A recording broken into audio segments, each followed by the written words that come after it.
Then Elisha the prophet called one of the sons of the prophets and said to him, "Tie up your garments and take this flask of oil in your hand, and go to Ramoth-Gilead. And when you arrive, look there for Jehu the son of Jehoshaphat, son of Nimshi. And go in and have him rise from among his fellows, and lead him to an inner chamber. Then take the flask of oil and pour it on his head, and say, 'Thus says the Lord, I anoint you king over Israel.' Then open the door and flee, do not linger." So the young man, the servant of the prophet, went to Ramoth-Gilead. And when he came, behold, the commanders of the army were in council. And he said, "I have a word for you, O commander."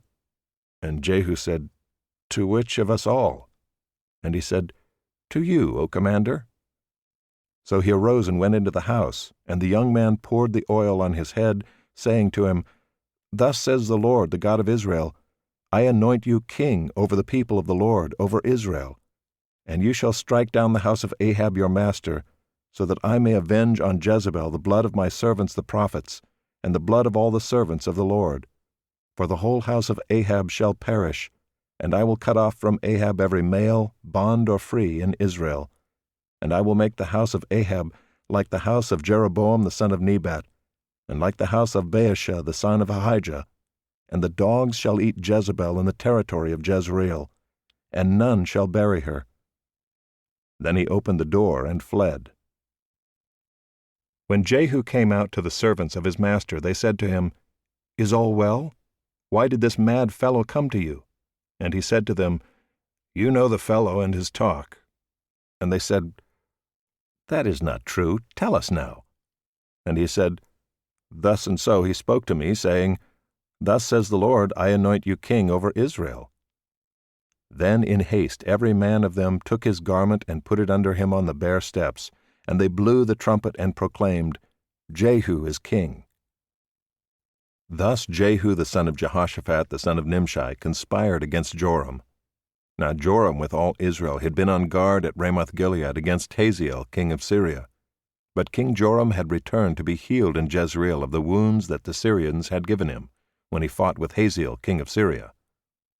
So Jehu said, "If this is your decision, then let no one slip out of the city to go and tell the news in Jezreel." Then Jehu mounted his chariot and went to Jezreel, for Joram lay there. And Ahaziah king of Judah had come down to visit Joram. Now the watchman was standing on the tower in Jezreel, and he saw the company of Jehu as he came, and said, "I see a company."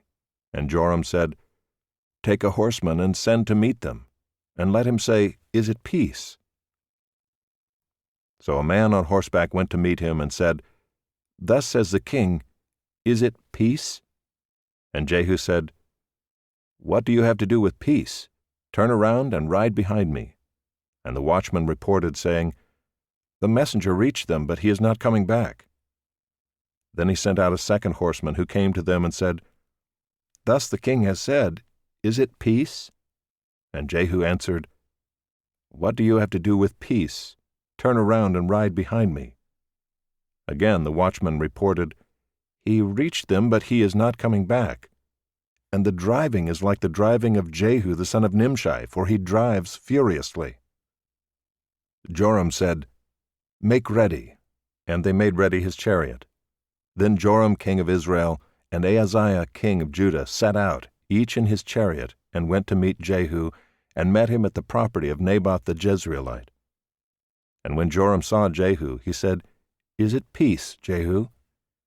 He answered, "What peace can there be, so long as the whorings and the sorceries of your mother Jezebel are so many?"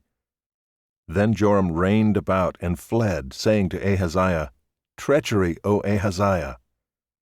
And Jehu drew his bow with his full strength, and shot Joram between the shoulders, so that the arrow pierced his heart, and he sank in his chariot. Jehu said to Bidkar his aide, "Take him up and throw him on the plot of ground belonging to Naboth the Jezreelite. For remember when you and I rode side by side behind Ahab his father, how the Lord made this pronouncement against him. As surely as I saw yesterday the blood of Naboth and the blood of his sons, declares the Lord, I will repay you on this plot of ground. Now therefore take him up and throw him on the plot of ground, in accordance with the word of the Lord. When Ahaziah the king of Judah saw this, he fled in the direction of Beth-Haggan. And Jehu pursued him and said, "Shoot him also." And they shot him in the chariot at the ascent of Gur, which is by Ibleam. And he fled to Megiddo and died there. His servants carried him in a chariot to Jerusalem and buried him in his tomb with his fathers in the city of David. In the 11th year of Joram the son of Ahab, Ahaziah began to reign over Judah.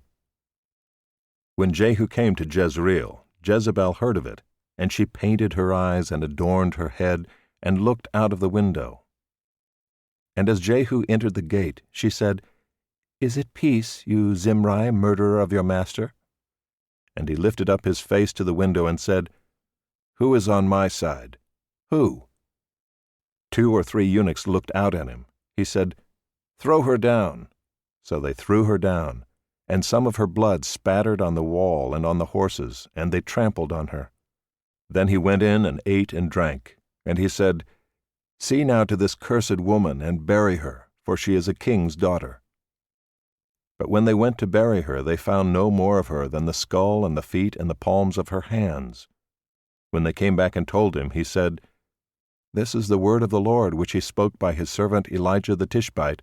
In the territory of Jezreel, the dogs shall eat the flesh of Jezebel, and the corpse of Jezebel shall be as dung on the face of the field in the territory of Jezreel, so that no one can say, 'This is Jezebel.'"